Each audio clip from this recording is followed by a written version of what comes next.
de novo a aula é Emanuele, quem já trabalhou com cromatografia, se quiser completar alguma coisa, a Ana Luísa não entrou, mas a aula é mais uma discussão, um debate, do que uma aula de cuspigis que só uma pessoa fala, tá? Então, vocês podem dando aí as suas contribuições ao longo da aula. Não fiquem, por favor, calados, muito calados, porque senão eu vou achar que eu estou sozinha na sala e eu detesto me sentir sozinha, abandonada. Então, por favor, participem. Então, vamos falar um pouquinho de cromatografia. Alguns de vocês já trabalharam em cromatografia, então esses que já trabalharam, eu vou pedir para que nesse momento agora, no segundo momento vocês vão falar, mas nesse momento agora, vocês fiquem quietinhos, e aqueles que mostraram interesse na cromatografia, porque acham que é uma técnica importante. Por que a cromatografia é importante? O que se espera na cromatografia? Quem só teve uma aula, mas... Oi, quem é eu? Eu acredito que a gente espere separar, por exemplo, eu tenho uma mistura e eu conheço ou não todos os componentes dessa mistura e eu desejo separar esses componentes e quantificar. Identificar e quantificar. Você já trabalhou alguma vez com cromatografia, Lourdes? Não, não cheguei ainda, não. Não chegou ainda, não. Vou trabalhar agora na tese. Na tese, né? Muito bem. Mais alguém tem alguma coisa para falar? Priscila, por que você usou a cromatografia? Conte para mim. Você já até falou, mas o que você achou de interessante, que a cromatografia foi importante? Oi, professora. A gente tem usado cromatografia para separar compostos orgânicos voláteis emitidos por flor, né? Então, a gente tem usado para compostos de baixo peso molecular. Uma coisa interessante, que na verdade é até uma curiosidade minha de entender melhor como é que poderiam ser separados, são compostos, por exemplo, que tem... Ai, meu Deus, como chama agora? Eu vou falar besteira no meio de um monte de química. Não tem problema, não. Ninguém fala besteira. Ai, como chama quando é levógero e destrógero? Quando é quirais, compostos quirais. Obrigada. Porque tem alguns voláteis que tem essa diferença de organização, e só que eles saem no mesmo momento, lugar, né? Então, muitas vezes a gente não consegue separar. Isso aí. Aí você tem que ter uma coluna que faz essa separação, né? Legal. Então, isso é uma coisa que eu nunca cheguei a fazer, uma curiosidade, uma próxima etapa que eu gostaria de aprender. Tá bom. Aí agora, Marcos, o que vocês acham da cromatografia? Por que você acha que ela é importante? Bom, eu acho que a cromatografia é especialmente importante porque, tipo, através da polaridade, do tamanho, você consegue determinar, né, separar os compostos, principalmente muito usado, eu pelo menos trabalhei com a polaridade, né, a gente aumentava e diminuía a polaridade tanto da fase móvel, né, para a gente conseguir separar os determinados compostos de acordo com a sua polaridade. Você, no seu mestrado, você trabalhou com HPLC? Trabalhei com HPLC com detector de fluorescência. Entendi. Rafael, você já trabalhou com cromatografia, Rafael? Você só assistiu a aula? Não, eu só assisti a aula. Aí você só viu a cromatografia na teoria, né? Isso. Você vai continuar vendo ela na teoria, mas quando você for para o mestrado, começar seu mestrado, você vai ver ela na prática. Então, fique tranquilo que você vai conseguir ver ela na prática. E aí, o que você espera? O que você acha que ela é importante? Por que você está fazendo? O seu trabalho, por que ela vai ser importante? A identificação do composto. Então, eu vou ter uma amostra, né, contendo a mistura de compostos, aí a intenção é, através, né, das propriedades físico-químicas dos analitos presentes na amostra, ocorrer a separação e a identificação dele. Ok, obrigada, Rafael. Ana Carolina, você que trabalhou com GPC, não era? Ou eu estou errada? Isso, eu trabalhei com GPC. A gente determinava a massa molar dos polímeros. Você ainda vai trabalhar com GPC ou não? Não, no meu mestrado eu não vou trabalhar com GPC, mas no trabalho eu vou continuar trabalhando. Entendi. Voltar a trabalhar. Entendi. Eu já trabalhei com TFCC, com unidade de traqueamento fluido. Aí você e trabalhou tinha com gasosa? Tinha um Com cromatógrafo acopado. Você trabalhou com o FCC aonde? No SEMP. No SEMP, já, legal. Entendeu? Legal. Assim, aí eu falei, gente, esse equipamento aqui eu trabalhei com GPC, mas esse aqui eu não conheço nada. Né? Então, assim, ele estava alinhado à unidade, ele já saiu o resultado, eu ficava curiosa para aprender. Entendeu? Eu falei, eu sempre quis aprender, entender melhor o equipamento. Entendi. E saí, já estava em linha, eu não mexia nele praticamente. Legal. Ana Paula, né? Acho que é Ana Paula, não é? Sou eu. Oi. Isso. E aí? Oi.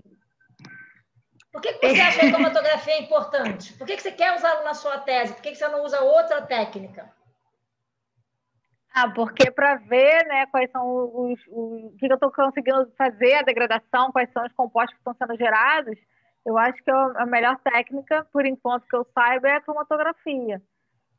Então, eu acho que é um trabalho completo ambiental, porque eu vejo muito trabalho que fala assim, degradou o corante, degradou o herbicida através daquela banda que está descendo, mas é tão pouco isso, né? Eu acho que um trabalho ambiental bonito, que você mostra que de fato está acontecendo a degradação em compostos melhores, né, para o meio ambiente, seria pela cromatografia mesmo. Tá bom. E aí, Emanuele, que a cromatografia é tudo, é vida. Por que é vida, Emanuele? A professora, viu? A Ana Paula aí, ó, já puxou sardinha aí, ó, viu? Ela falou, a gente vê a banda, mas ali pela cromatografia dá para a gente ver realmente a concentração, o que tem, o que realmente tem. Não dá, professora, eu sou muito fã dessa técnica, deixa eu quieta na minha.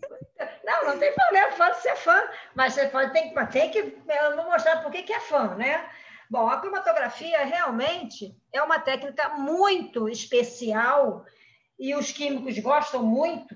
Por quê? Porque é muito difícil, dependendo de como é a complexidade da sua mistura, você conseguir isolar os compostos para fazer os métodos físicos de análise. Que métodos físicos de análise esses são muito importantes e muito completos? Infravermelho, RMN, ultravioleta.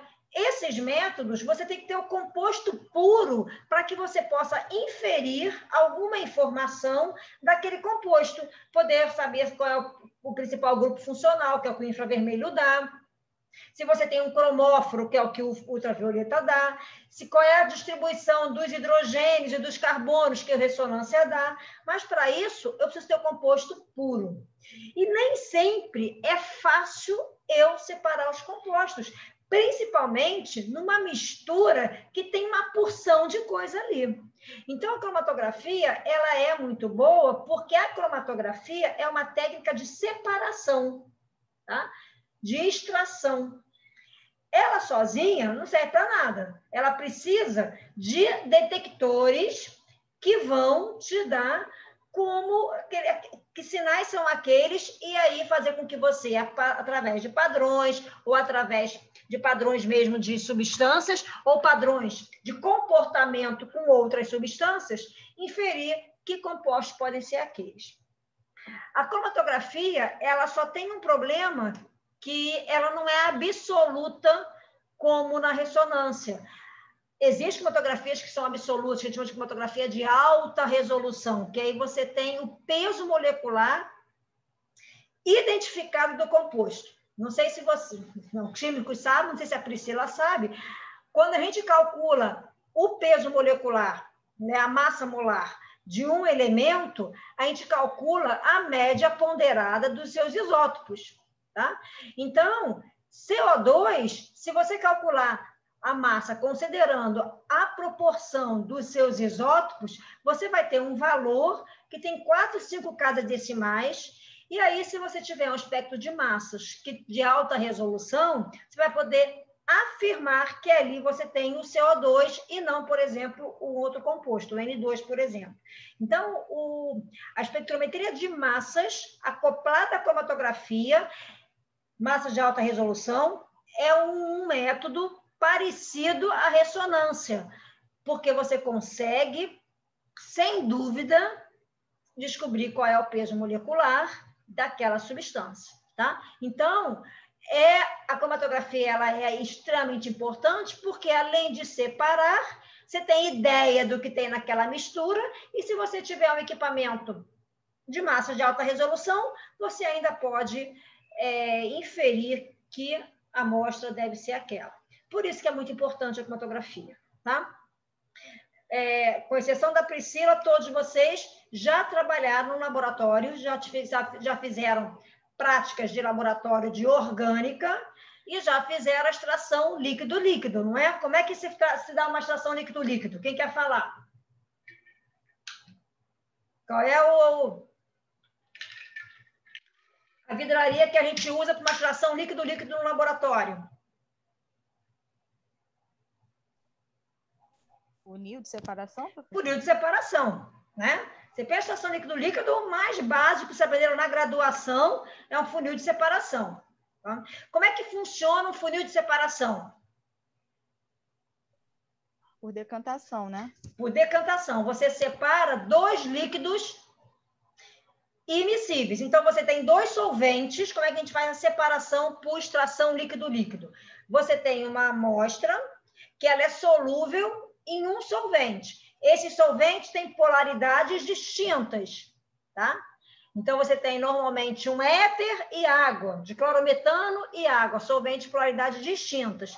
Quando você coloca o soluto, você vai ter o que a gente chama de partição do soluto nesses dois solventes, ou no solvente mais polar, ou no solvente menos polar. O que significa essa partição? Significa a concentração desse soluto num solvente pela concentração desse mesmo soluto no outro solvente mais polar. Então, esse é o coeficiente de partição que vai separar aquele soluto naquelas duas fases, fase líquida polar e fase líquida apolar, ou seja, duas fases immiscíveis, tá? Todo mundo relembrou disso? Priscila, você já fez alguma vez extração líquida-líquida? Nossa, professora, que eu me lembre, não. Você já viu um desenhozinho de um funil de separação, como ele é? Ele parece assim um balãozinho e tem uma torneirinha embaixo? Sim, eu lembro do funil, sim. É capaz de eu ter feito alguma vez separação em laboratório quando eu tive química orgânica no começo da faculdade. Então você mas com certeza eu não me separou. lembro. É uma prática bem inicial mesmo, que todo mundo faz. Por que é muito importante? Porque esse é um método de separação muito comum. Só que ele é trabalhoso, ele gasta solventes, né? E você tem que ter, imagina quando você tem uma quantidade de amostra mínima para você usar um funil de separação, que você vai colocar ali 10 ml, 5 ml, 2 ml de solvente, começa a ficar complicado. Então, a cromatografia, ela resolve esses problemas quando você tem também pouca quantidade de amostra, porque ela faz a separação de maneira atomizada, tá? Então, você vai ter uma separação muito mais eficiente, mas que eu quero que vocês tenham na cabeça que a cromatografia, ela nada mais é do que uma separação só. A cromatografia só faz a separação. Ela não identifica ninguém, ela só separa, tá? Por isso que, às vezes, as pessoas falam assim, mas vai ser cromatografia de quê? De massas? FID? Vem sempre acoplada ao detetor, porque quem detecta aquela separação é o detetor. Então, em um sistema de cromatografia, a gente vai ter a entrada do soluto, a separação e a detecção do que aconteceu ali ao longo daquela cromatografia, tá? Então, vamos começar. Então, a cromatografia é uma técnica de separação que tem diversos mecanismos, mas tudo é isso, é uma separação. Separação de quê? Do soluto, mas em que fases? Lá no meu funil de decantação, era na fase orgânica e na fase aquosa, numa fase mais polar e numa fase menos polar. Normalmente, a gente botava a orgânica em água. E aqui, como é que é? Quais são os nomes que a gente dá para essas fases? Nós damos os nomes de fase estacionária e fase móvel. Ou seja, nós sempre vamos ter uma fase que vai ficar fixa e o soluto vai passar ele vai ser arrastado por essa fase estacionária por conta de uma fase móvel que vai se deslocar, tá? Então, esse é o fundamento de todas as técnicas de cromatografia. Você tem uma fase estacionária e uma fase móvel, tá? E aqui, então, só para vocês terem uma ideia, a cromatografia, ela começou com a cromatografia de coluna, até não foi nem de coluna, ela começou com a cromatografia de papel, né? Então, você vê que ela pode ser o papel, camada fina, coluna, capilar, e é a que a gente vai estar estudando mais agora. Mas lá em 1906, já foi descoberto, né? Foram os primeiros relatos da cromatografia em coluna. Então, você separava a sucrose, aqui, né, no caso, você tinha extrato de folhas em coluna de alumina, e aí você separaria esse extrato de folhas com essa alumina aqui. Então, aqui você tem carbonato e alumina, você passa o éter, você tem aqui vários extratos de flores, e aí você tinha a separação da clorofila ali, desses extratos de flores. Nesse primeiro momento, nos primeiros estudos, você não usava um detector externo, o detector era o seu olho, porque ela separava em cores. Por isso que o nome ficou sendo cromato, porque era uma separação de cor. Lá, quando a gente está no laboratório, a gente faz uma prática com alunos de graduação muito simples, que é pegar uma folha de papel, de filtro, fazer um risco com caneta preta e colocar no etanol, em pezinho no etanol. O etanol vai por capilaridade subindo e você vai vendo a separação do espectro de cores da caneta preta, que é uma cromatografia que o detetor é o seu olho, tá? Então, o detetor é aquilo que vai fazer você enxergar aquela separação. Então, aqui, esse extrato de folhas, essa clorofila que estava aqui, foi separada em diferentes cores. E se você observar, algumas vão sair antes do que as outras, tá? Por isso que é uma separação. Então, aqui estava todo mundo junto. Na hora que se passou por essa coluna com um solvente, que era o éter de petróleo, você teve uma separação. Então, a cromatografia é uma escrita da cor. Hoje, nós não precisamos de um composto colorido para analisar. Nós podemos analisar também compostos incolores, porque a gente usa detectores artificiais, como ultravioleta, não só mais nos nossos olhos. Então, a gente usa ultravioleta, a gente usa fluorescência, a gente usa ionização de chama, a gente usa PCD, a gente usa massas para poder visualizar essa separação. Aqui está mostrando, ó, como é que eram os diferentes pigmentos. Tá? Isso aqui, então, é uma plaquinha. A gente faz isso aqui muito também no laboratório. É uma plaquinha de... eu estou com placa de Petri na cabeça, mas não é a placa de Petri. Qual é o nome dessa plaquinha, gente? Por favor, esqueci o nome dessa plaquinha. Bióloga, qual é o nome dessa plaquinha? É uma lâmina de microscópio, professora? Uma lâmina de microscópio. Muito obrigada. A gente pega a lâmina de microscópio, tá? Fiquei com a placa de Petri na minha cabeça, não veio a lâmina. Então, a gente pega uma lâmina, normalmente no laboratório, para fazer uma cromatografia bem rapidinha, a gente mergulha essa lâmina, a gente junta uma atrás da outra e mergulha numa solução de sílica com diclorometano, tá? E aí você tem uma camada fina, chama-se camada fina, porque você tem essa camada fina de sílica, tá? No vidro. Então, você pode fazer isso no laboratório ou você pode comprar placas de cromatografia de camada fina para analisar. Às vezes é muito importante, principalmente quem trabalha com produtos naturais, quem trabalha com cromatografia em coluna, você fazer essa prévia na camada fina, porque nem todo mundo tem cromatógrafo disponível o tempo todo. Então, indo lá ficar injetando cada fraçãozinha, dá muito trabalho, porque você teria que estar injetando isso aqui aos poucos.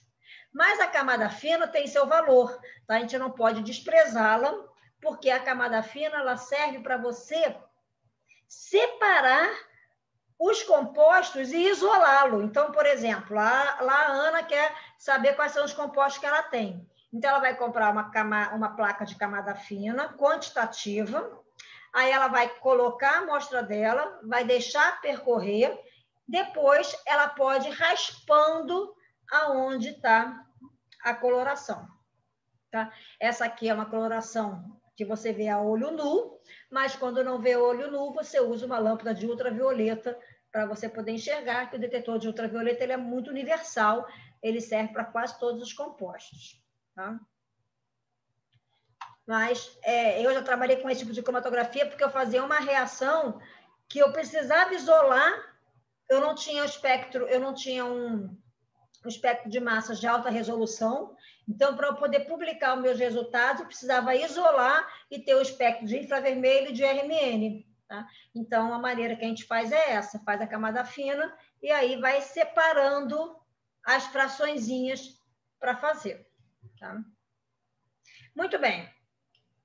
Então, vamos só alguns nomes para a gente estar sempre usando a mesma nomenclatura, né? A cromatografia é um processo de separação, como a gente já falou, de substâncias químicas presentes em uma mistura através de uma coluna que tem alguns compostos, que retém alguns compostos por mais tempo que os outros. Então, vamos aqui para quem nunca viu cromatografia entender bem. Você tem aqui uma mistura, tá? Aqui está a sua fase estacionária, a fase móvel é o eluente, tá? Ou o gás de arraste, então a gente chama de eluente como uma cromatografia líquida, quando é GPC, quando é cromatografia gasosa, a gente chama de gás de arraste, porque o gás de arraste não tem afinidade com a sua amostra.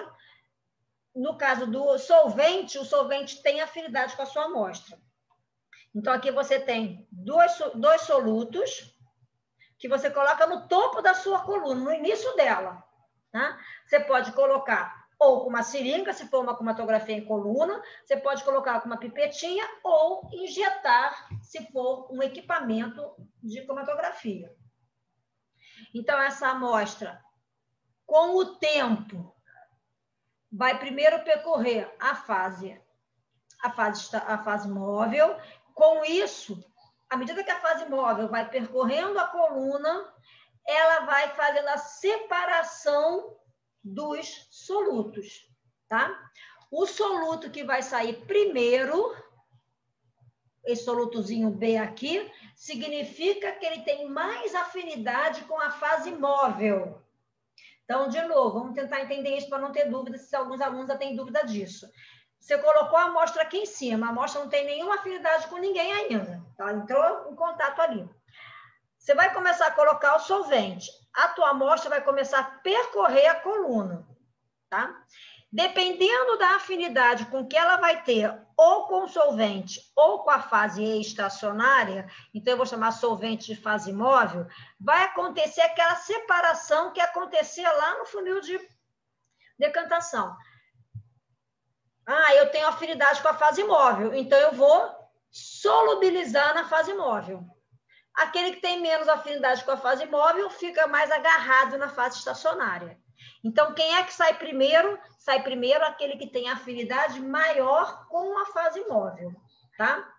Isso num processo de partição, de separação apenas por afinidades de soluto com solvente.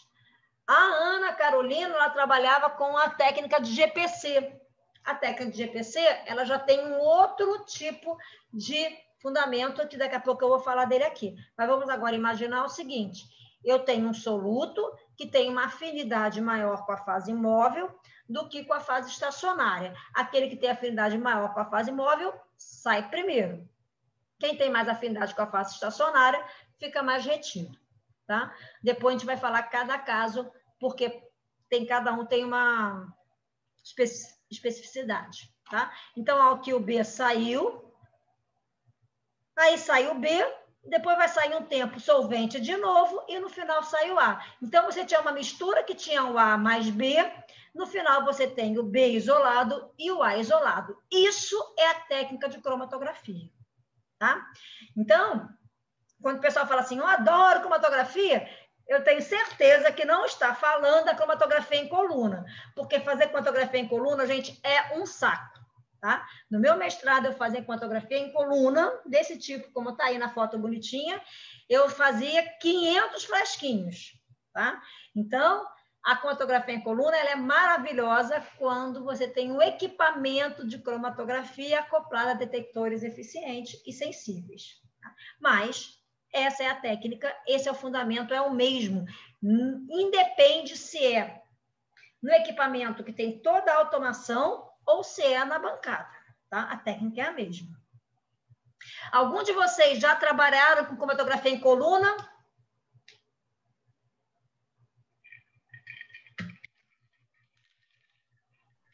Eu não. Ninguém? Eu não. Boa noite, professora. Olá. Boa noite, tudo bem? Oi? No meu IC evitava. Vocês evitavam, Quando eu né? fazia a plaquinha, dava aquele montão de produto, meu orientador já olhava para mim com aquela cara de tristeza. Muda, né? Aí não, é só a Emanuele que fica feliz com fotografia. Porque quando você vê aquele mundaréu de composto, você fala, ah, meu Deus do céu, o que vai ser de mim? A Emanuele gosta porque ela tem o padrãozinho, ela injeta o padrão, ela não precisa isolar. Não, tem exame que se faz de proteína que ainda faz cromatografia na bancada, tá? Na bancada em coluna? Isso. Aí são quantos frasquinhos que você pega? Certo, né? Não, é outra pessoa que faz. Eu fico só observando. Ela faz na sílica lá, aí pergunta para ela se ela gosta. Pergunta para ela se ela ama, se cromatografia para ela é a vida para ela. Com certeza não. Com certeza não. Mas é uma técnica, é a única técnica que separa, gente. Não tem outra técnica que separa com eficiência uma mistura complexa. Não tem, tá? Por isso que eu concordo com a Emanuele que é vida sim. Porque cada uma tem suas limitações. A fase líquida tem a extração líquido tem sua limitação, destilação tem sua limitação. Essa aqui consegue separar muita coisa. Tem uma limitação? Tem, mas ela consegue separar muita coisa. Gente, produtos naturais se desenvolveu porque a cromatografia existiu. Tá? Existe cromatografia, senão você não conseguia separar esse tipo de composto aqui. Só a cromatografia que separa. Não tem extração fase líquida, não tem destilação que separe isso. Então, a cromatografia ela é um avanço e por isso que ela é tão importante na química, porque você tem situações, às vezes uma reação química que gera mais do que um produto, o caso da Ana Paula ali, que ela vai fazer uma reação, ela vai chegar a uma porção de produtos, como é que ela vai identificar o que ela tem? Tá? Se ela puder ter a sorte de identificar por cromatografia com massa de alta resolução, ótimo para ela, senão ela vai ter que fazer uma coluninha assim para separar, para poder ter um padrão e para poder descobrir quem é. Se tiver padrão também, eu tenho ideia do que é.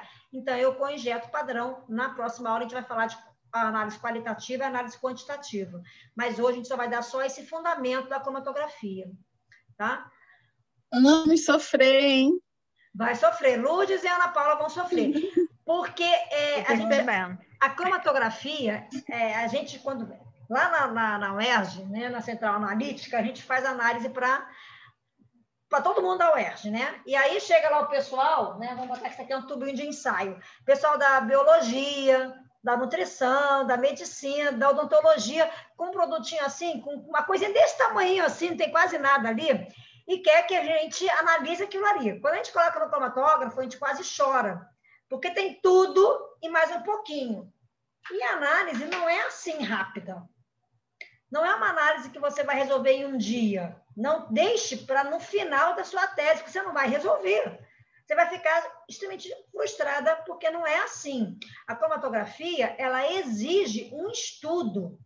Tá? Ela exige que você conheça quais são os seus produtos e qual deve ser o melhor método. Muitas vezes, a cromatografia gasosa ou mesmo a líquida não vai resolver o seu problema. Você tem que ir para a coluna para isolar e fazer infravermelho e fazer RMN.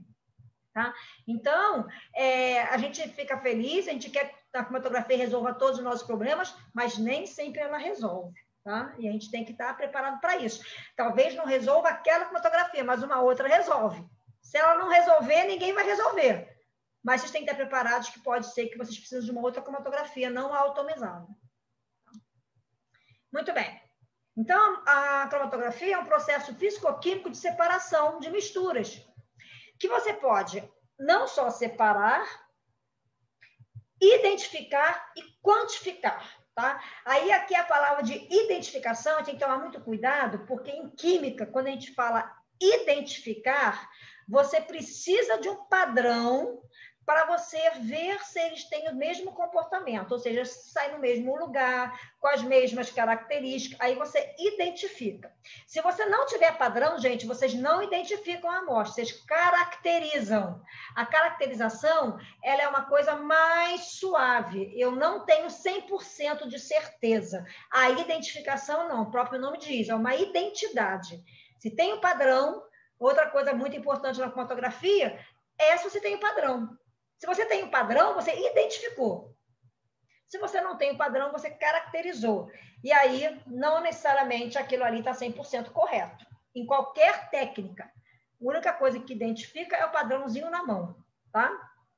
Mas também você pode, a partir de algumas suspeitas, né, você caracterizar as amostras e quantificar os seus componentes. Por exemplo, o Marcos não vai quantificar todos os componentes da amostra dele. A amostra do Marcos é uma lixarada danada, então ele não vai conseguir quantificar. Então, tem que também ficar esperando que nem sempre a gente consegue, ou se tem interesse ou necessidade de quantificar tudo. Às vezes a gente pode falar assim, só vou quantificar aqueles que têm maior quantidade, tá? Que aí você tem mais ou menos ideia do que pode ser, compra o padrão e aí você quantifica. Também eu preciso de padrões para quantificar. A Ana Luísa, quando ela falar de validação, ela vai mostrar que tem que ter um padrão, você faz uma curva de calibração. Então, ela exige, não só você estar ali com o frasquinho e vai fazer análise, você tem que ter todo um preparo, que é isso que eu quero que vocês tenham esse feeling aqui.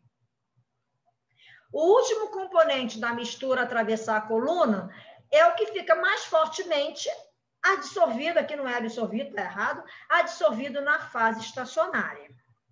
Então, para realizar uma separação cromatográfica, nós vamos sempre precisar da coluna, da fase móvel, da fase estacionária e do detector, tá? Eu falei, aquele ali que você tinha, que era tudo colorido, o seu detector era os seus olhos. Mas, se não for colorido, você tem outros detectores que vocês vão ver ao longo do curso. O Vitor vai falar alguns de detetor de gasoso e o Eduardo vai falar do de líquido, tá? A gente não vai falar de detetor de GPC nem de cromatografia de íons. A gente vai só mesmo focar, o curso vai ser mais na parte de gasosa e de líquida. Esse curso ele não vai falar de métodos físicos, então nós não vamos ter tempo de explicar como é que funciona o detetor de espectro de massas. Tá? Se tudo correr bem, no segundo semestre estiver mais folgada, eu quero dar um curso de métodos físicos aplicado à química orgânica, então infravermelho, RMN, aí sim a gente vai falar da espectrometria de massas, mas aqui não, aqui o foco é só na cromatografia, a gente vai falar alguns detectores, mas bem rapidamente, só para vocês saberem qual deve ser o melhor para a amostra de vocês, mas não dá para a gente falar da espectrometria de massas, que ficaria muito longo. Então, só para que vocês saibam o que é a fase móvel. É o solvente que se move através da coluna. Esse solvente, ele pode ser um líquido ou ele pode ser um gás, tá? A fase estacionária é a substância que fica fixa dentro da coluna. Então, sempre agora, quando a gente falar quem é que está eluindo, é a fase móvel. Quem está ficando fixa é a fase estacionária. A fase estacionária, ela pode ser um sólido ou pode ser um líquido, que, em geral, está ligado covalentemente com as partículas da parede do sólido. Então, normalmente, quando a gente trabalha com cromatografia gasosa, a gente usa uma coluna que ela tem ali um filme aderido, ligado covalentemente ao vidro da coluna, né, a sílica da coluna, porque é uma coluna capilar de sílica, então você tem ali a sílica, e aí você faz umas ligações. Normalmente, você bota um anel aromático com uma cadeia grande de carbono preso àquele oxigênio. Vai ter na próxima aula, eu vou falar um pouquinho de colunas, então vocês vão entender isso. Então, é um líquido viscoso que fica preso covalentemente à sílica. Tá? mas pode ser sólido também, como o caso de uma coluna que você faz no laboratório. Você coloca uma coluna de sílica ou uma coluna de alumínio em um tubo de vidro, tá? Aqui, então, só de uma maneira bem ilustrativa, né? Existem vários tipos de cromatografia, tá? Vários tipos. A cromatografia ela pode ser planar, tá? Técnica cromatografia planar, ou uma técnica em coluna. A fase móvel pode ser líquido, pode ser gás, pode ser um fluido supercrítico ou pode ser um líquido. Nós vamos trabalhar com essas duas aqui, gás e líquido. Tá? A fase estacionária pode ser um líquido, pode ser uma sólida ou pode ser uma fase ligada. E aqui, então, você tem a cromatografia em papel, a cromatografia delgada. Então, você tem a fase móvel, que é um líquido, a fase estacionária, que é o líquido que fica ali entre as entranhas da celulose, mas você pode ter um sólido, que, por exemplo, é a sílica, e aí você tem a camada delgada ou a camada fina, tá? Você pode ter a fase móvel gás, aí você tem a cromatografia gasosa, ou a cromatografia em fase gasosa. Aqui é a cromatografia em fase líquida. Então, o nome da cromatografia vem em cima do nome da fase móvel. Quando a fase móvel é um gás, a cromatografia é gasosa. Quando a fase móvel é um líquido, a cromatografia é líquida, tá? E aí, então, existe a cromatografia gasosa, que a fase estacionária é líquida. Tem a cromatografia gasosa, que a fase estacionária é sólida. Tem a cromatografia gasosa, que tem uma fase que vai se ligar, vai ter uma afinidade pelo soluto. Aí, aquele caso que esqueci o nome dela agora, deixa eu ver o nome dela aqui, Priscila comentou, é uma fase de cromatografia quiral. Tá? Você vai ter uma substância que vai reagir apenas com um estereosômero, não vai reagir com o outro. Então, um vai ficar preso, o outro vai andar. Tá? Essa fase quiral. A gente não vai discutir muito ela aqui, mas a gente pode dar um exemplo de coluna, porque é o mesmo experimento que vai mudar a coluna. Só que as colunas de fases quirais são muito caras, Priscila. Não sei como é que é o seu grupo, se o seu grupo tem dinheiro e se vale a pena investir numa coluna de fase quiral. A gente não vai trabalhar com líquido supercrítico e nas líquidas, então, nós temos a líquida sendo a fase estacionária líquida, a líquida sendo a fase estacionária sólida e a líquida com a fase estacionária ligada. Então, isso aqui é a coluna que você vai comprar. Dependendo da coluna, é uma coluna que tem uma fase estacionária líquida ou uma fase estacionária sólida, tá? Mesma coisa aqui. E aí, aqui é um resumozinho, um resumo do que a gente, olhando o tipo de cromatografia, como é que podem ser essas atrações. O que acontece? O que a gente quer? A gente quer que o soluto ele interaja com a fase móvel e com a fase estacionária. Só que a gente quer que sejam interações fracas, tá?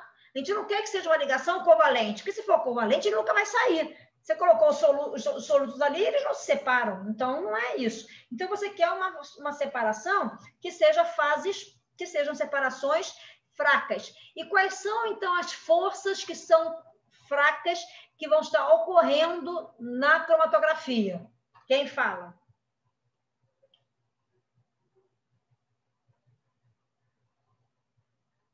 Quais são as forças que vai ocorrer entre o soluto e a fase móvel ou a fase estacionária que vai ocorrer na cromatografia? Deve ser Van der Waals, né? Só Van der Waals? Eu lembro de quimisorção, deve ser, porque quimisorção não pode ter, né? Pode ser quimisorção. Você pode ter, por exemplo, você pode ter até uma ligação de hidrogênio. Você não vai ter uma ligação covalente, tá? Sim. E aqui, por exemplo, na cromatografia de troca iônica, você tem até uma ligação iônica, mas aí você vai ver quem é que vai ter mais afinidade. O que você tem que imaginar é que é um equilíbrio. Você liga e desliga, tá? A ligação covalente é mais difícil de você quebrar ali. Aí você covalente realmente não é ideal você ter. Mas uma ligação de hidrogênio, você pode às vezes ter, fazer uma ligação Van der Waals, uma dipolo-dipolo, uma íon-dipolo, são todas forças que podem estar acontecendo numa coluna cromatográfica. E aí, a partir dessas forças, que você vai imaginar quem vai ficar mais preso. Tá? Aquele soluto que ficar mais preso na coluna é o soluto que vai demorar mais para sair. Tá? Então, aqui, ó, essa é uma adsorção, é o soluto adsorvido numa fase estacionária sólida. Tá? Então, esse soluto ali, ele fica absorvido na fase estacionária sólida. Esse aqui é de partição. Qual a diferença da adsorção para partição? Na partição, o soluto está na fase móvel, ele é líquido, e a tua fase estacionária também é líquida. É aquela extração, fase líquida, extração líquido-líquido que a gente faz no funil de decantação. Só que aqui, ó, pequena quantidade e um filme da tua fase estacionária. Aqui é um sólido, aqui é a sílica, é a alumina, tá? Aqui você tem, normalmente, um composto aderido, ligado covalentemente à sílica, e aí que é a fase estacionária, e aí, então, imagina um polímero, um líquido muito viscoso, que vai estar ali encobrindo toda aquela sílica, tá? Uma das coisas que acontece com o tempo é que esse líquido viscoso, ele vai se perdendo. A gente vai falando que, dependendo das condições da cromatografia, ele pode ir sangrando. E aí a tua coluna, com o tempo, vai perdendo a sua atividade, porque aí você não tem mais o líquido, a fase estacionária líquida, você tem só a sílica e passa a ser uma coluna de adsorção e não uma coluna de partição, tá? As de partição, elas são mais eficientes, tá? Elas conseguem ter maior sensibilidade na hora da separação. Aqui é a cromatografia de troca iônica. A gente faz a troca iônica por cromatografia de íons, ou a gente faz com a troca iônica também muito no HPLC. No HPLC a gente consegue trabalhar com pH, tá? Você mexe com o pH. Na cromatografia gasosa você não mexe com pH, porque você está trabalhando com substâncias voláteis, então você não tem ali H+, para você estar protonando ou desprotonando, mas na cromatografia líquida você consegue, e aí essa interação íon é iônica, tá? Mas aí depois você pode eluir, tá vindo o teu solvente com algum íon que vai eluir preferencialmente, vai deslocar aquele outro íon, e aí você tem a separação. A cromatografia de exclusão molecular é a cromatografia de permeação em gel, que a Ana Carolina trabalhou, muito importante para a caracterização de polímeros. Por quê? Porque na própria coluna tem vários espaços, poros, e aí, se a molécula é pequenininha, a molécula consegue entrar em cada poro, enquanto a molécula maior não consegue entrar nesses poros. Então, as moléculas maiores saem primeiro e aquelas que conseguem entrar naquele labirinto de poros ficam mais perdidas e, com isso, demoram mais para sair. Tá? E a última cromatografia de afinidade é o que a Priscila quer fazer, que é quando você, por exemplo, tem um par de enantiômeros. Nós da química sabemos que enantiômeros são compostos que têm o mesmo ponto de fusão, mesmo ponto de ebulição, mesma polaridade. E aí, então, você não consegue separar por cromatografia, tá? A diferença entre os enantiômeros é que eles têm um carbono quiral, então eles vão desviar a luz polarizada. A única maneira de você separar por cromatografia não é por cromatografia comum, é você tendo também uma cromatografia que tem uma espécie enantiométrica. Então, se você tem o S, você vai ter o R ali para você poder fazer a separação. Então, você tem que ter um espaço para acontecer aquela separação. A cromatografia por afinidade, ela também é utilizada tanto para separações quirais, quanto também para enzimas. As enzimas, elas têm conformações definidas, então você consegue separar proteínas e enzimas por cromatografia de afinidade. Tá? Mas essas são cromatografia mais caras e mais difíceis de serem feitas. O que a gente vai estar trabalhando o tempo todo vai ser na cromatografia de partição e na cromatografia de adsorção. Tá? Mônica. Oi, quem falou? Ana. É Ana Paula. Não, só para eu também entender, mas como é que funciona, assim, o que reage, qual é a diferença, por exemplo, do RS? Como é que ele vai conseguir separar o tempo de detecção É o mesmo? Você vai ter um reagente que só reage com R. Tá? Aí o R fica preso e aí você sai o S. Depois você bota um reagente que vai fazer essa quebra dessa ligação. Aí o R sai. Tá? Entendi. Tá. Por isso que não é assim uma cromatografia tão simples de ser feita, não. Mas existem estudos, né? E a sorte para a Priscila se ela conseguir fazer. Alguém mandou coisa aqui no chat. Minha internet caiu. A minha também está caindo, Ana. A minha hoje, Ana Carol, se você sair, eu estou gravando. Até que agora a minha internet ficou bem. À tarde ela oscilou muito. Mas agora, pelo menos, eu acho que eu estou... Não sei se eu travei aqui. Então, gente, na hora que a gente pensar em... Oi. Alguém está falando ou alguém está com o microfone ligado? Lourdes. Não, só esse slide que a Ana acabou de passar, não tem um material que você... Não tem, não tem. Não tem porque eu acabei pegando ele, mas eu boto lá depois, tá? Não se preocupa não, Lourdes, eu boto. Tá? Então, o que a gente tem que ter na cabeça? A gente tem que ter na cabeça o seguinte. Quem tem dúvida, vai lá buscar força intermolecular, tá? Porque é uma interação intermolecular entre o soluto e a sua fase estacionária. Então, se a minha fase estacionária for polar, tá? E eu tenho duas substâncias que eu quero separar, uma de maior polaridade e a outra de menor polaridade.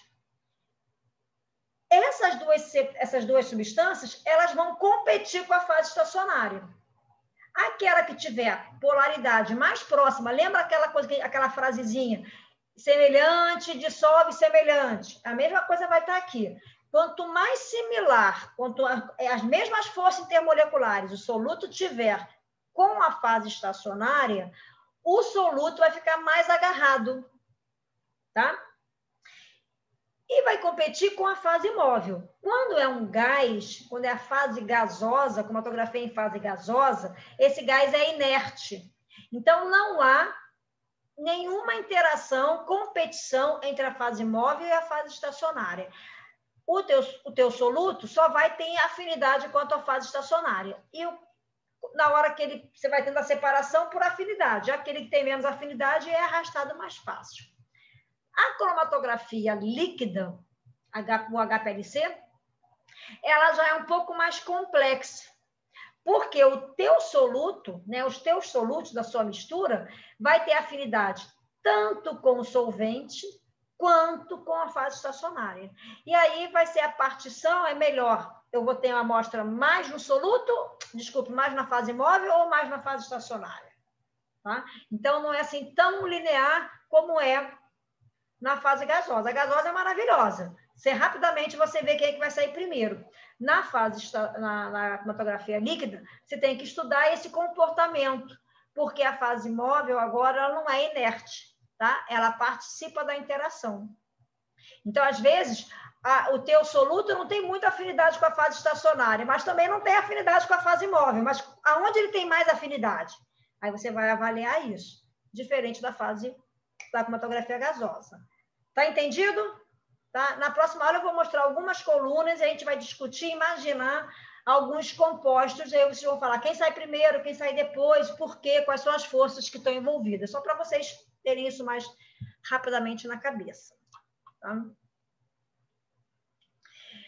Então, a separação ocorre devido, normalmente, o que a gente faz, né, as cromatografias que a gente vai estar trabalhando, é a partição do soluto entre a fase móvel e a fase estacionária. Partição porque, nesse caso, a fase móvel é um líquido ou um gás, mas a fase estacionária é um líquido. Então, pense, se eu tenho uma fase estacionária polar e uma mistura constituída de uma espécie polar e outra polar, qual das duas vai eluir primeiro? Pergunta para vocês. A polar. Quem vai eluir primeiro? Quem respondeu? Eu, Emanuele. Não pode ser Emanuele, tem que ser os outros. Nem a Emanuele, nem a Ana. Porque eu quero que até o final da aula, da disciplina, os outros também pensem assim rapidamente. Então, vamos lá, para todo mundo chegar à mesma resposta. Você tem uma fase estacionária polar. Tem uma substância, você tem dois solutos. Um que é polar e outro que é apolar. Imaginando que a fase móvel é inerte, é um gás. Quem vai eluir primeiro? E por quê? Polar. Quem vai eluir primeiro? Oi? O apolar. O apolar. O apolar. Por quê? Porque o polar vai ter interação com a coluna. Porque o polar vai ter interação com a coluna e vai ficar mais preso. Tá? Ana Paula, Lourdes, Priscila, consegue visualizar isso? Sim, sim. Tá? Então, se um tem afinidade com a coluna, fica mais preso. Aquele que tem menos afinidade sai rapidamente, porque a fase móvel é inerte. Tá? Se a fase móvel não fosse inerte, aí tem que ver em qual partição, né, em qual das duas fases aquela substância vai preferir ficar. Então, eluente é o fluido que entra na coluna, tá? Então, a gente fala muito, cromatografia líquida, a gente fala muito eluente, porque é um líquido que está entrando ali. Cromatografia gasosa, a gente fala de gás de arraste, tá? Então, são terminologias diferentes que vocês vão encontrar muito isso no artigo. Eluato é o que sai da coluna. Esses termos são termos parecidos, muitos usados na cromatografia líquida, porém, a eluição é das duas cromatografias. A amostra eluiu mais rápido, eluiu mais devagar. Então, é o processo que faz com que o soluto passe por uma fase estacionária, sendo arrastado por uma fase móvel. Então, aqui é só mais um outro exemplo, tem vários exemplos, vários desenhozinhos, né? Você está aqui com tudo misturado, à medida que vai o solvente, o eluente ou o gás de arraste sendo eluído pela coluna, você vai tendo a separação. Essa separação vai ser dependente da afinidade que esses compostos têm, ou com a fase móvel ou com a fase estacionária. Então, aí aqui vamos começar algumas coisas importantes em cromatografia para vocês se acostumarem, tá? Quando a gente fala em cromatografia, o que está acontecendo? Está acontecendo a passagem de um líquido ou de um gás por um tubo, tá? Toda cromatografia, ó, é a passagem de um líquido por um tubo. Então, é um processo muito parecido que acontece nos canos de água, tá? E aí, duas vazões são importantes. E essas vazões, vocês têm que procurar isso nos artigos. Os artigos vai dar essa informação da vazão. É a vazão volumétrica. Então, quando você procurar no artigo, o que eu preciso saber do artigo? Eu tenho que saber quem é a fase estacionária, quem é a fase móvel, qual é a vazão, que é a velocidade com que a fase móvel atravessa a minha coluna. Então, são informações que eu preciso que vocês encontrem nos artigos. Tá? Se vocês não encontrarem, esse artigo não vale, porque não é um artigo de cromatografia. Quando a gente escreve um artigo de cromatografia, escreve a técnica de cromatografia, a gente tem que falar qual é a coluna, qual é a fase móvel, qual é a fase estacionária e quais são as vazões, que é a velocidade da fase móvel. Varia muito, gente. Se você bota uma velocidade da fase móvel muito rápido, você pode, às vezes, nem separar as coisas. Porque, às vezes, aquela substância tem muita afinidade com a fase móvel. Ou se bode muito devagar, você também pode não separar. Então, a velocidade da fase móvel é extremamente importante para um processo de cromatografia, tá? Então, é um valor que vocês precisam estar ali procurando nos artigos. Então, a vazão volumétrica são dois tipos, são duas formas de expressar a vazão. A primeira é a vazão volumétrica, é o volume do solvente que percorre a coluna por unidade de tempo, tá? Então, mililitros por minuto, vocês vão encontrar muito isso, mililitros por minuto, ou a vazão linear, que é a distância percorrida pelo solvente por uma unidade de tempo, tá? Então, a distância é centímetros. Tem colunas cromatográficas, para quem não está acostumado com isso, tem colunas cromatográficas de HPLC, que é de 10 centímetros, 15 centímetros, 20 centímetros, 30 centímetros.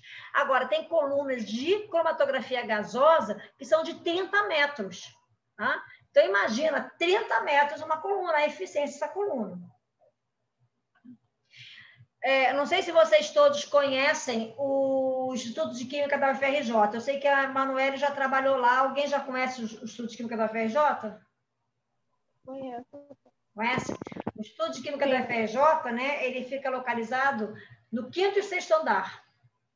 Teve um aluno que teve que fazer um processo de separação e ele precisava separar, isolar mesmo o produto. Ele não tinha uma cromatografia líquida preparativa, né? A gente chama esse nome preparativo, cromatografia preparativa.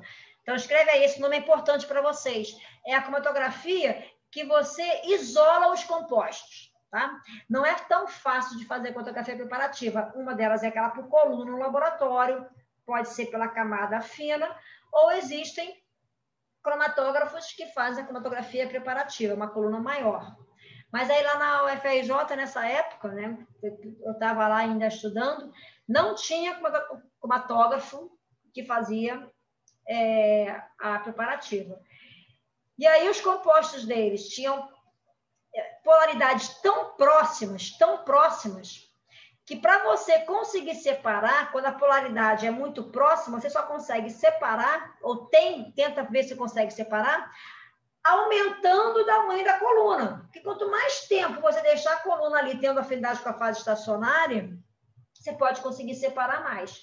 Então, eles fizeram uma coluna que ia do 6º andar até o 1º andar.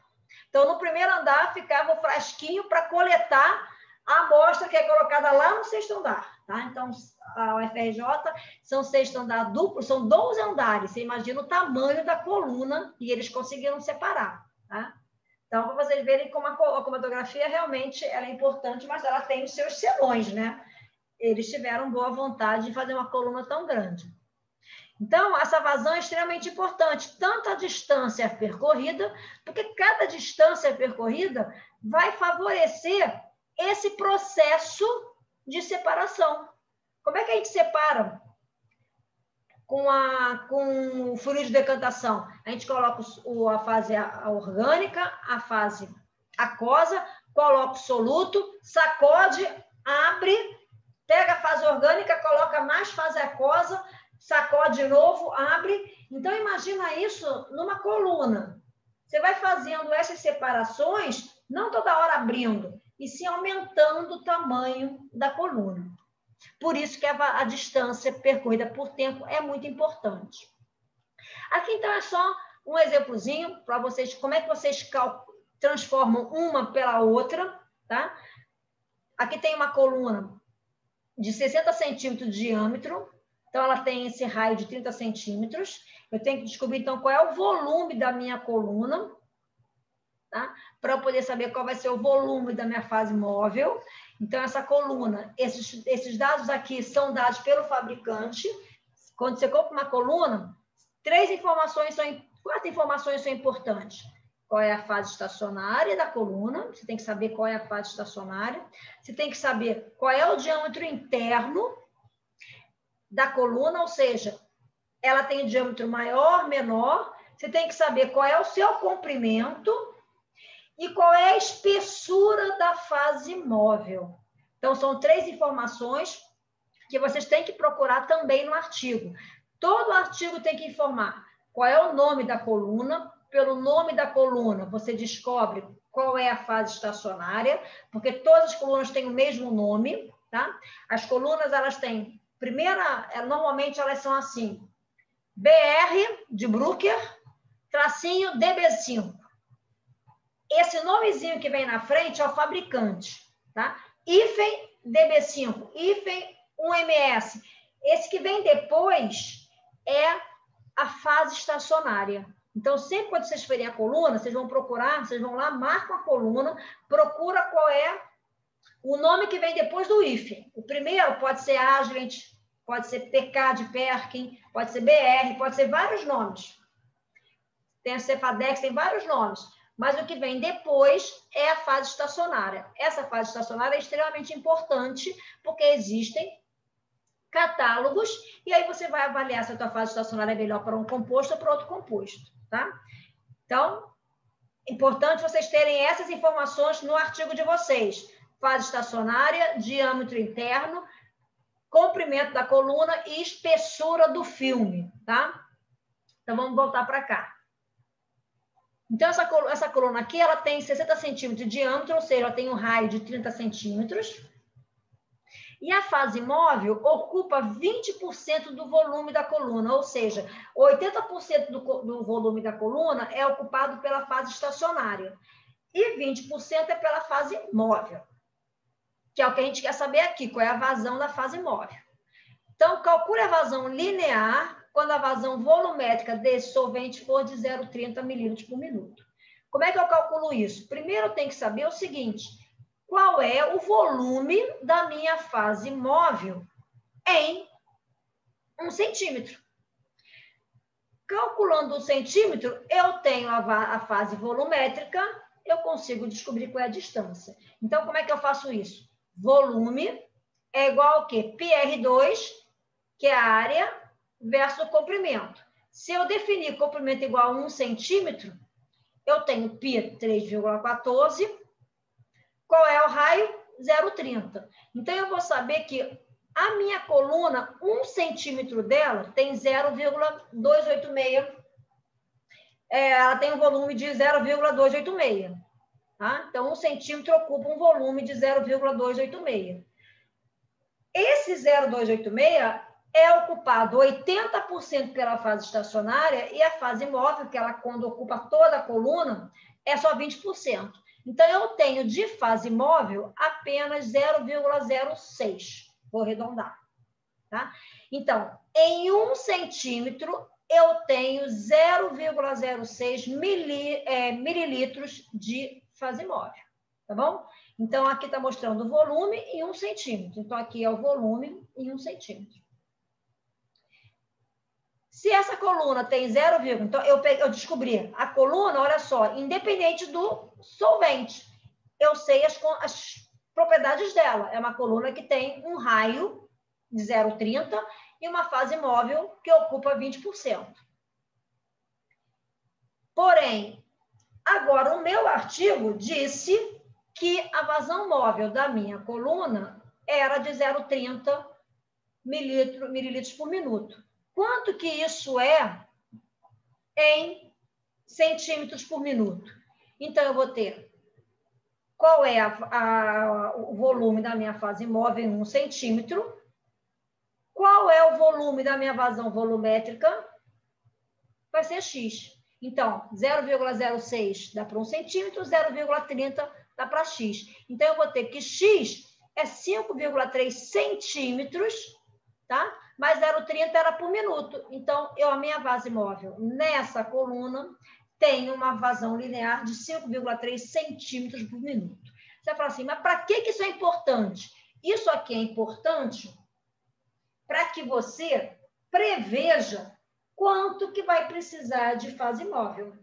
Tá? Muitas vezes, o aluno fica assim para mim, Mônica, se eu deixar isso aqui correndo a noite toda, amanhã, quando eu chegar, eu vou ter solvente para fazer toda a corrida? Faz a conta. Então, essa conta, você vai saber quanto que você vai gastar de solvente por minuto.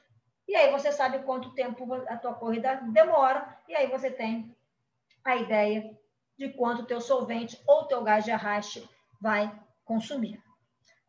Ok? Ok até aqui? Ok. Hoje eu não vou conseguir terminar esses slides todos hoje. Amanhã eu vou ficar ainda enrolada na próxima aula. Mas vamos lá, porque eu falo demais.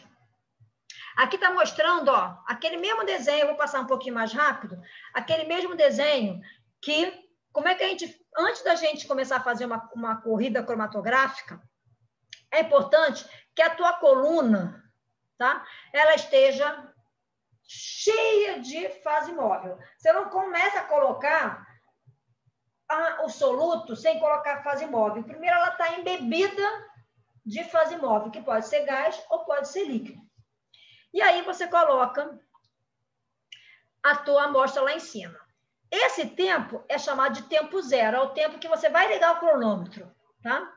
E aí você vai vendo de quanto em quanto tempo sai o primeiro sinal sai o segundo sinal.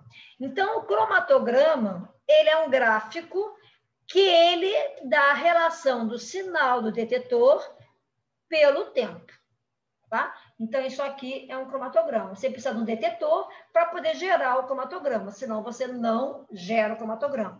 E tem que ser um detetor sensível à sua amostra. Tem detectores que não são sensíveis à sua amostra, tá? Ou seja, passa pela amostra direta, ele não enxerga a amostra.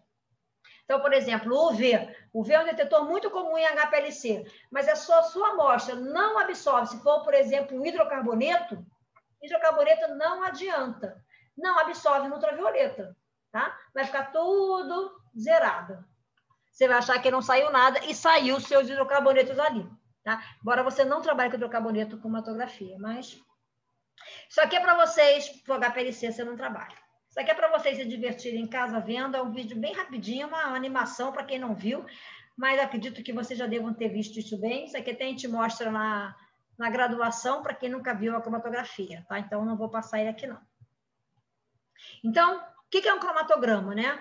Muito cuidado com isso, que às vezes vocês chamam de gráfico, tá? Cromatograma é o gráfico que mostra a resposta do detetor em função do tempo de diluição da fase móvel.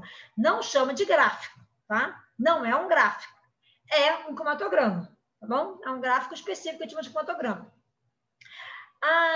O cromatograma, ele tem...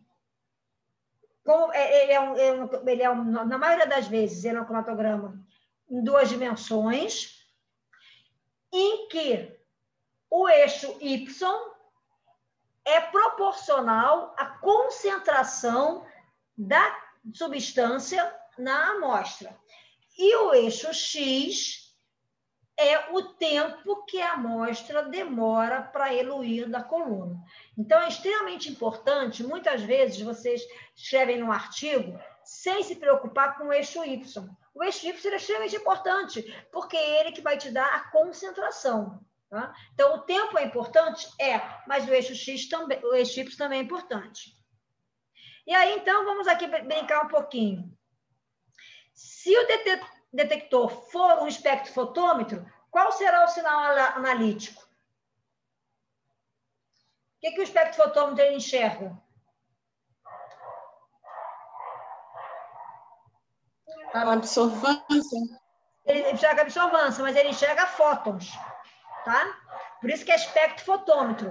Aí você vai ver quanto de fótons que foi absorvido. Então, a unidade vai ser a absorvância, mas ele enxerga fóton. Se for um amperímetro, vai enxergar corrente elétrica, porque amperímetro enxerga corrente elétrica. Se for um espectro de massas, vai enxergar os íons, tá? Então, cada detetor enxerga uma coisa diferente. Então, eu não vou conseguir, por exemplo, enxergar numa cromatografia líquida de massas um composto que não gera íons. Eu não consigo enxergar, tá? Eu não consigo enxergar no espectrofotômetro um composto que não tenha nenhuma afinidade, que não gere sinal na presença de uma luz, por exemplo, tá? De um espectro eletromagnético. Ele não absorve no UV, ele não absorve no IV, então você não enxerga. E tem aqueles também que são amperímetros, que vai fazer com que você gere um circuito elétrico, gere uma corrente elétrica. Tem outros que vão gerar calor. Então, de análise térmica, o TCD, você mede quanto de calor gera ali. Tá? Então, dependendo do que você está analisando, dependendo, o seu detetor vai poder analisar, ele vai ver, dependendo das suas características, o que ele vai enxergar. Aqui, olha só, são só alguns. Você pode ter uma cromatografia linda, maravilhosa, como essa aqui, tudo separadinho. Isso aqui é o cromatógrafo de íons. A gente tem um cromatógrafo de íons lá na central analítica, mas, infelizmente, ele está parado nesse momento. Teve um problema de interrupção de luz, ele queimou. E aí, o que é importante vocês começarem a observar aqui, ó? Então, você tem o cromatógrafo de íons, o detetor é de condutividade, tá? Então, é por condutividade. e você tem o tempo, normalmente é minutos. Então, aqui está saindo o cloreto, fosfato e o sulfato. Então, aqui é um cromatógrafo de ânions, de uma amostra de leite. Tá? A coluna é essa Metrosep ASUP 5100. Esse 5100 aqui que vai estar ASUP 5100, que vai ser a fase estacionária. Essa aqui, o Metrosep, é o fabricante. Aqui, nesse caso, teve um eluente que foi 3,2 milimol de carbonato de sódio e uma solução de bicarbonato de sódio. Olha aqui o fluxo da coluna, extremamente importante, 0,7 mililitros por minuto, tá? Extremamente importante. Eu sempre tenho que saber quem é a minha vazão volumétrica, que é o volume por tempo. Não posso deixar de colocar, faz toda a diferença. A temperatura da coluna aqui, da temperatura, basicamente, a temperatura é ambiente. Quando é HPLC, quando é cromatografia líquida, a gente trabalha com temperatura ambiente ou ligeiramente, um pouquinho mais alta, mas tem que tomar cuidado para não evaporar o solvente. O volume de injeção também é muito importante. Aqui é 20 microlitros, tá? Aqui você já tem um cromatograma de GCM, não sei se é... Aqui não fala qual é o detetor. Então, é uma cromatografia em fase gasosa, mas não fala quem é o detetor. É um cromatograma de extratos de uva, tá? Então, são componentes orgânicos voláteis. Foi feito por uma fração de headspace. O Vitor vai explicar o que é o headspace para vocês. E aí você tem aqui, ó, características sensoriais da fruta, igual o trabalho da Priscila. Priscila, aqui, ó. Quantos compostos tem essa uvinha aqui? Então, termos comuns que a gente tem que saber em cromatografia. Quando a gente faz uma cromatografia, a primeira coisa que sai, se ele for detectável, nem sempre é detectável, mas a primeira coisa que sai é o solvente. Na cromatografia gasosa, a fase móvel é o gás de arraste. Então, ele é inerte e não é detectável.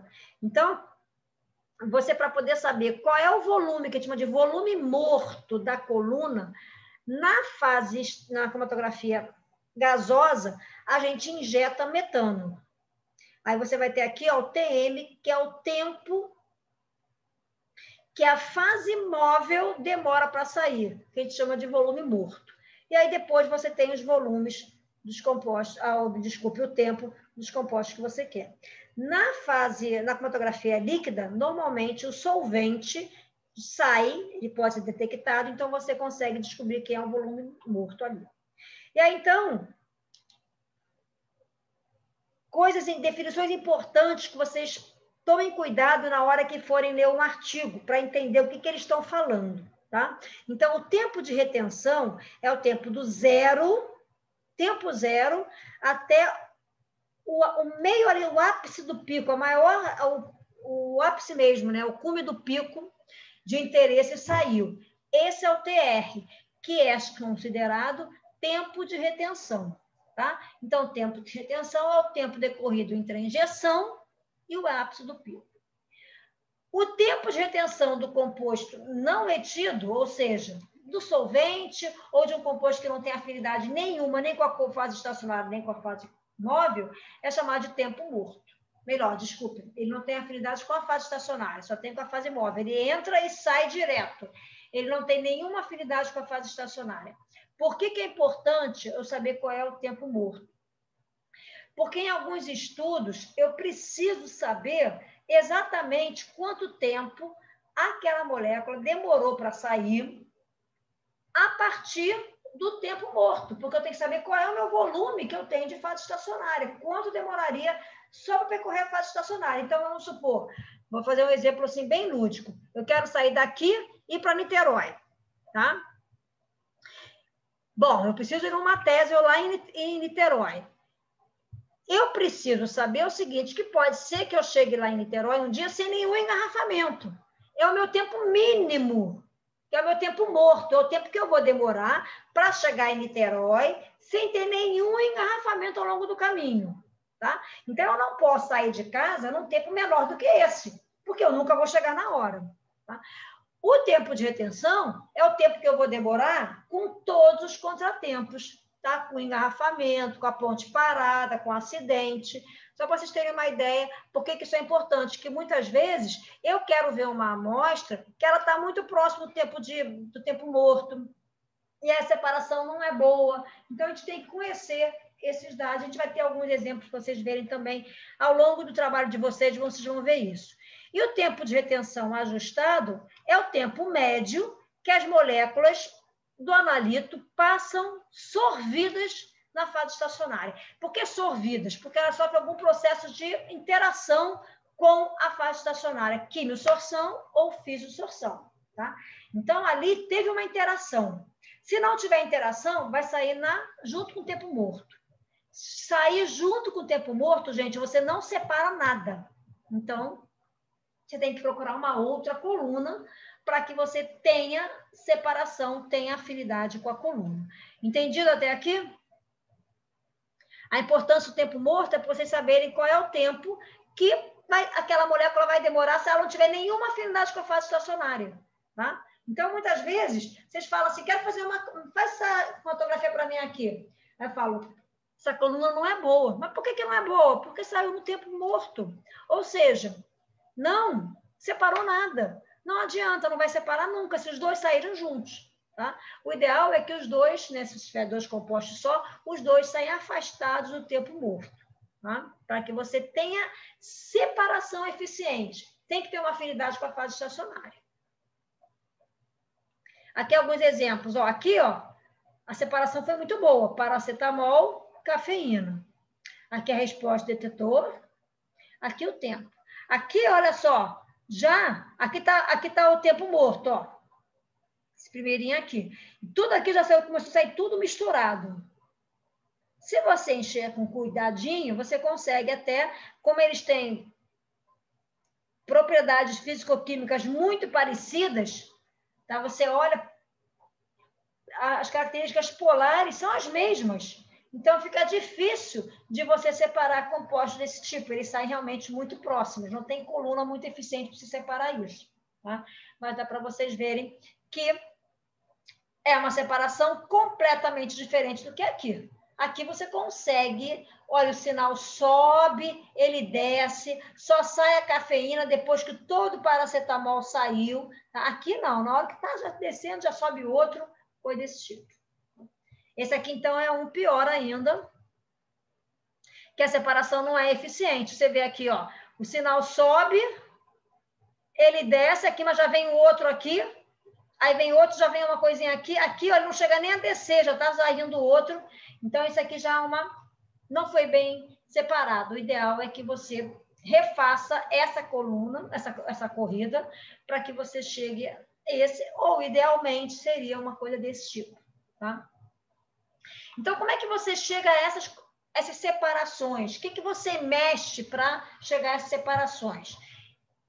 Vai depender do tipo de cromatografia. Na cromatografia gasosa, você mexe basicamente na coluna, na vazão do gás de arraste, e você mexe, como é gasoso, você analisa compostos voláteis, você mexe com a temperatura. Tá?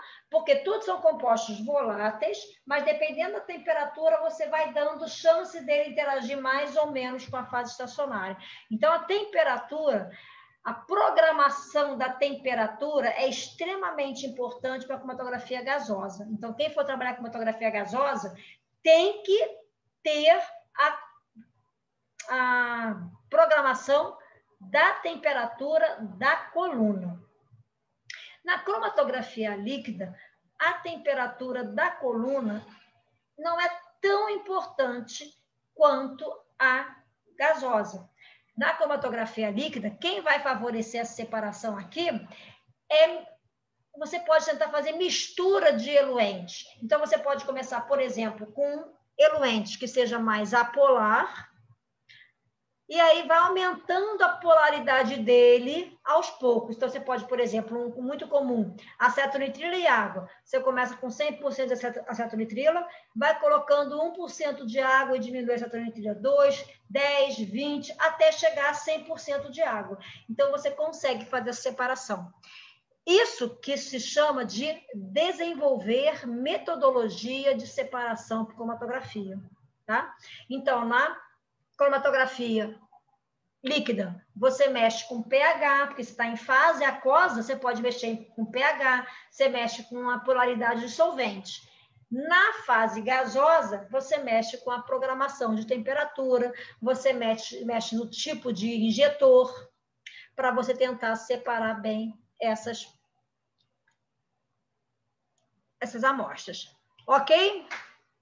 Mas vocês vão ver exemplos disso, mas eu só quero hoje, queria mais frisar isso, queria chegar até aqui pelo menos hoje, porque eu quero que vocês procurem isso nos artigos. Então, tem que procurar qual é a coluna, qual é o tamanho da coluna, diâmetro, comprimento, espessura do filme, o nome da coluna. Aí vocês vão procurar na internet se ela é polar ou se ela é apolar, tá? Ou ela tem uma média polaridade, qual vai ser a afinidade dela com as substâncias que estão sendo separadas. Às vezes o artigo não fala isso, vocês vão ter que falar, porque eu vou perguntar. E qual foi o método utilizado para desenvolver a metodologia? E por quê? Tá? Por que botou mais solvente polar? Por que botou mais solvente não polar? Tá? E aí, por hoje, eu vou terminar por aqui. Essa aqui também é um outro princípio da cromatografia, que eu ia terminar por aqui, mas só quero falar nessa, porque eu acabei esquecendo essa, que mostra o seguinte, que não só a afinidade, né, polaridade, interfere na separação, também interfere o tamanho da molécula. Tá? Então, aqui é um composto C12, são ésteres metílicos. O C12 todos são ésteres, mas você também separa pelo tamanho da molécula, pela massa molar. Então, o C12 sai antes do C14, que sai antes do C16, do C18.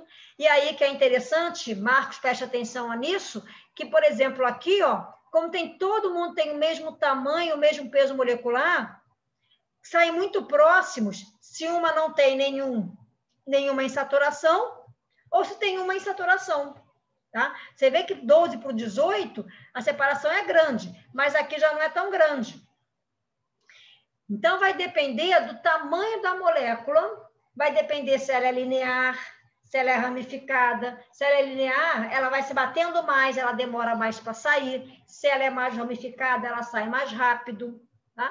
Então, essa separação por tamanho é muito importante, e principalmente quando a gente estuda séries homólogas, ou seja, quando a gente estuda hidrocarboneto, é muito comum isso, que você vai ter uma mistura que vai ter o C11, C12, C13, você vai vendo grupinhos de pesos moleculares, se aquelas moléculas tiverem as mesmas características, se foram todas lineares, só vai mudar se tiver mais uma dupla ou não, tá? Mas você consegue separar em grupos. Tá?